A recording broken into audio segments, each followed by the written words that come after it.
రఘురామ కృష్ణరాజు గారి కేసులో సుప్రీంకోర్టు ఒక తీర్పు ఇచ్చింది. అది రఘురామకృష్ణరాజు గారు వేసిన పిటిషనే. ఆయన పరిశ్రమకు సంబంధించి బ్యాంకులో లోన్లు తీసుకొని ఆ లోన్లని సక్రమంగా ఉపయోగించలేదు అనేటువంటి కొన్ని ఆరోపణలు ఉన్నాయి. దాని మీద సిబిఐ కేసు పెట్టింది, ఎందుకంటే బ్యాంకుల నుంచి లోన్ తీసుకొని చేశారని. అయితే తనకి ముందుగా నోటీస్ ఇవ్వకుండానే వాళ్ళు ఎఫ్ఐఆర్ నమోదు చేశారని చెప్పి, అందువల్ల సిబిఐ దర్యాప్తుని కొనసాగించవద్దు అని చెప్పి ఆయన ఒక పిటిషన్ వేసుకున్నారు. దాని మీద సుప్రీంకోర్టు ఒక నిర్ణయాన్ని వెలువరించింది. అదేంటి, ఈ కేసులో ముందుగా చెప్పాల్సిన అవసరం లేదు కాబట్టి దర్యాప్తు చేసుకోవచ్చు అని. అంతే, అంతకుమించి ఏమైనా జరగల ప్రస్తుతానికి రఘురామకృష్ణరాజు గారి కేసులో. దాన్ని ప్రస్తావిస్తూ పివి సునీల్ కుమార్ గారు ఈ ట్వీట్ పెట్టారు. ఏంటి ఆయన పెట్టిన ట్వీటు? దర్యాప్తు సక్రమంగా జరగడం కోసం నన్ను సస్పెండ్ చేశారు, మంచిదే. మరి సమన్యాయం కోసం రఘురామకృష్ణరాజు గారిని కూడా అన్ని పదవుల నుండి సస్పెండ్ చేయాలి కదా. సిబిఐ దర్యాప్తు సక్రమంగా జరగడానికి ఆయనను పదవుల నుండి తొలగించాలి. చట్టం అందరికీ సమానం అనే మెసేజ్ వెళ్ళాలి. ఇప్పుడు ఏమంటున్నారు సునీల్ కుమార్ గారు? ఆయన కేసులో ఒక తీర్పు వచ్చింది, ఇప్పుడు సిబిఐ వాళ్ళు ఆ విచారణ ఏదో మొదలు పెడతారు. దర్యాప్తు ఏదో, విచారణ కదా దర్యాప్తు. ఆయన మీద కూడా ఒక దర్యాప్తు స్టార్ట్ అయింది కాబట్టి ఆయన్ని కూడా పదవుల నుంచి తొలగించాలి. పివి సునీల్ కుమార్ గారి వాదన చాలా విచిత్రంగా ఉంది. ఎందుకంటే సునీల్ కుమార్ గారిని సస్పెండ్ చేసింది ఎందులో?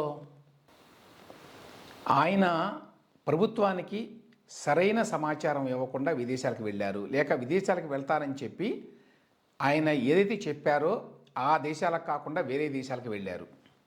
అది మరి ఆల్ ఇండియా సర్వీస్ ఆఫీసర్ల నియమ నిబంధనలకు విరుద్ధం, సర్వీస్ రూల్స్కి విరుద్ధం. అందుకోసం ఆయన సస్పెండ్ చేశారు. చాలామంది ఆయన సస్పెండ్ చేసింది రఘురామకృష్ణరాజు గారి కేసులో అనుకుంటారు. ఆ కేసులో కాదు.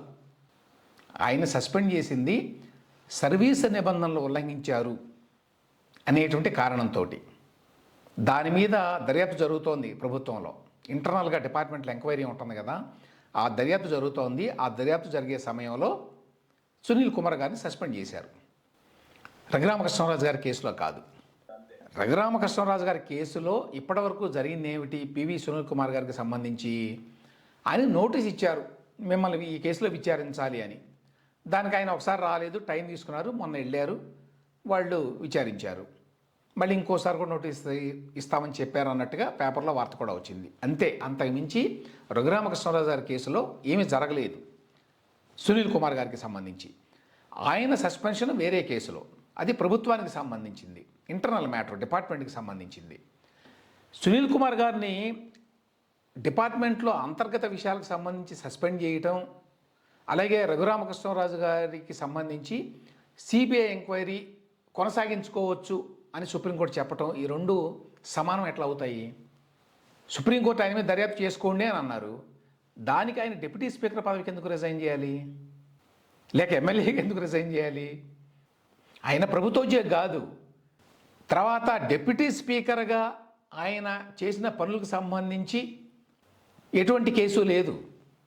ఒక డిప్యూటీ స్పీకర్గా ఆయన ఏమైనా చేశారు, నిబంధనలు ఉల్లంఘించారు అని చెప్పి ఎవరు చెప్పలేదు. కోర్టు వారు చెప్పలేదు, బయట ఇంకెవరు చెప్పలేదు. ఈ సునీల్ కుమార్ గారి కేసేమో ఆయన డిపార్ట్మెంట్కి సంబంధించింది. ఆయన ఉద్యోగంలో ఉన్నాడు, ఉద్యోగంలో ఆయన సక్రమంగా వ్యవహరించలేదు, సర్వీస్ నిబంధనలకు వ్యతిరేకంగా ఆయన వ్యవహరించారు అని చెప్పి డిపార్ట్మెంట్ వాళ్ళు సస్పెండ్ చేశారు. ఇక్కడ రఘురామకృష్ణరాజు గారిని ఎవరు సస్పెండ్ చేయాలి అసలు? నాకు అర్థం కాలేదు. ఎవరు సస్పెండ్ చేయాలని ఆయన ఉద్దేశం, సునీల్ కుమార్ గారి ఉద్దేశం? కోర్టుకి ఏమి సంబంధం లేదు.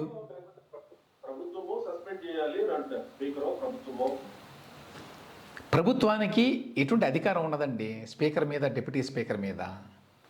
అవి అసెంబ్లీకి సంబంధించిన పదవులు, వాళ్ళ మీద ప్రభుత్వానికి పెత్తనం ఏమి ఉండదు. నంబర్ 1. నంబర్ 2, అసలు డిప్యూటీ స్పీకర్గా ఆయన నిర్వహించిన కార్యక్రమం ఏంటి ఆయన మీద యాక్షన్ తీసుకోవడానికి? ఆ కేసు సంబంధమే లేదు కదా వీటితోటి. అసలు ఈ రెండింటిని పోల్చటం గాడిదల్ని గుర్రాలని పోల్చడం లాంటిది, సంబంధమే లేదు అసలు. అది కంపేరింగ్ యాపిల్స్ అండ్ ఆరెంజెస్ అంటారు కదా ఇంగ్లీష్లో కూడా. అది వేరే, ఇది వేరే. అసలు ఆయన ఎవరిని సస్పెండ్ చేస్తారు, ఎందుకు చేస్తారు, ప్రాతిపదిక ఏంటి? ఇక్కడ ప్రాతిపదిక ఏంటి?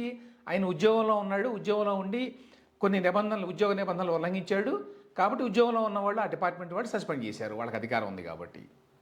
అంటే ఏదో అవకాశం దొరికింది కాబట్టి పివి సునీల్ కుమార్ ఇలాంటి ఒక దీన్ని జనాల్లో వదిలాడు. అంతే కదా. ఏ రకమైన సంబంధం లేకుండా మరి సునీల్ కుమార్ గారు ఐపీఎస్ అధికారి, ఆయనకి రఘురామకృష్ణరాజు గారి మీద కోపం ఉండొచ్చు, లేక ఆయన మీద ఏదో కేసు ఉంది కదా, సిబిఐ కేసు, అందులో శిక్ష పడాలని కోరుకోవచ్చు, అది వేరే విషయం. కానీ ఏ రకంగా ఆయన ఈ రకమైన ట్వీట్ చేస్తాడు? అసలు సంబంధమే లేదు కదా, అది వేరు ఇది వేరు కదా. ఎవరు సస్పెండ్ చేయాలి, ఎక్కడి నుంచి సస్పెండ్ చేయాలి రఘురామకృష్ణరాజు గారిని? ఆయన ఉద్దేశం నాకు అర్థం కాదు. సస్పెండ్ చేయమంటే డిప్యూటీ స్పీకర్గా సస్పెండ్ చేయమని అడుగుతున్నారని అనుకుంటున్నాను నేను. డిప్యూటీ స్పీకర్గా ఎవరు సస్పెండ్ చేస్తారు? ఎవరు సస్పెండ్ చేయలేరు. అది లెజిస్లేచర్ యొక్క ప్రివిలేజ్, అది వాళ్ళ ప్రెరోగేటివ్, ప్రభుత్వానికి ఏం సంబంధం లేదు. పివి సునీల్ కుమార్ గారి విషయంలో అది ఒక ఆటోమేటిక్ ప్రాసెస్. ఇక్కడ ఏముంది ప్రాసెస్, అసలు సంబంధం ఏంటి? ఆయన వ్యక్తిగతమైన వ్యవహారంలో ఒక కేసు ఉన్నది, ఆ కేసులో సుప్రీంకోర్టు ఏం చెప్పింది? అదేమీ ఫైనల్ తీర్పు కానీ ఏమీ కాదు కదా. ఆయన మీద సిబిఐ దర్యాప్తు చేయొచ్చా చేయకూడదా అనే దాని మీద ఆయన నాకు అసలు షోకాజ్ నోటీస్ ఇవ్వకుండానే దర్యాప్తు మొదలుపెట్టారు అని చెప్పి ఒక అభ్యంతరాన్ని లేవనెత్తారు. దానికి సుప్రీంకోర్టు ఏమన్నదంటే, ఇటువంటి కేసుల్లో సిబిఐ వాళ్ళు ముందుగా నోటీస్ ఇవ్వాల్సిన అవసరం లేదు, ఎఫ్ఐఆర్ నమోదు చేసే ముందు అని అన్నారు. అంతే, అంతకుమించి ఏమీ జరగలేదు. దానికి సస్పెండ్ చేయడం ఏంటి? నేను అనుకుంటాను పివి సునీల్ కుమార్ గారు చాలా డెస్పరేషన్లో ఉన్నారు. ఆ డెస్పరేషన్ నుంచి వచ్చినటువంటి మాటలు ఇవి.